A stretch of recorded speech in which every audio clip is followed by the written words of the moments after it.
જયા પાર્વતી વ્રતનો પ્રારંભ થતાં 5 દિવસ મોડું જમી કુંવારી બહેનોએ વ્રત શરૂઆત કરી।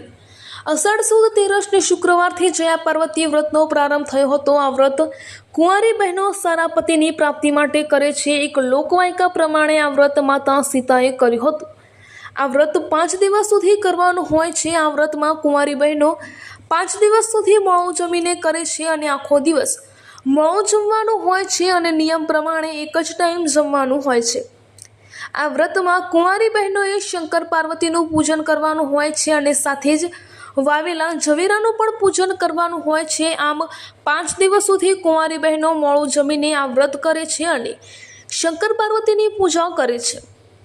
હિન્દુ ધર્મમાં અનેક વ્રત કરવામાં આવે છે। આમાંથી એક આ જયા પાર્વતી વ્રત, જેને ગૌરી વ્રત કે ગૌરવ પણ કહેવાય છે।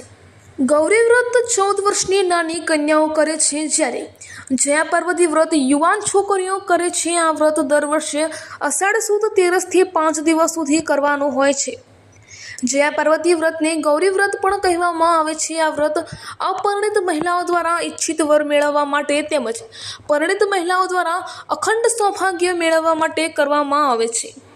ધાર્મિક માન્યતા મુજબ દેવી પાર્વતીએ ભગવાન શિવને તેમના પતિ તરીકે પ્રાપ્ત કરવા માટે આ વ્રત કર્યું હતું। એવું માનવામાં આવે છે કે આ વ્રતનું યોગ્ય રીતે પાલન કરવાથી અવિવાહિત મહિલાઓને ઈચ્છિત વરની પ્રાપ્તિ થાય છે અને સૌભાગ્ય અને સમૃદ્ધિના પણ આશીર્વાદ મળે છે। આ વ્રતનું પાલન કરવાથી સુખ, સમૃદ્ધિ અને શાંતિની પ્રાપ્તિ થાય છે। આ વ્રત ખાસ કરીને અપરિણિત મહિલાઓ પોતાના ઈચ્છિત વર મેળવવા માટે રાખે છે। રિપોર્ટર કેતન મહેતા, ભરૂચ।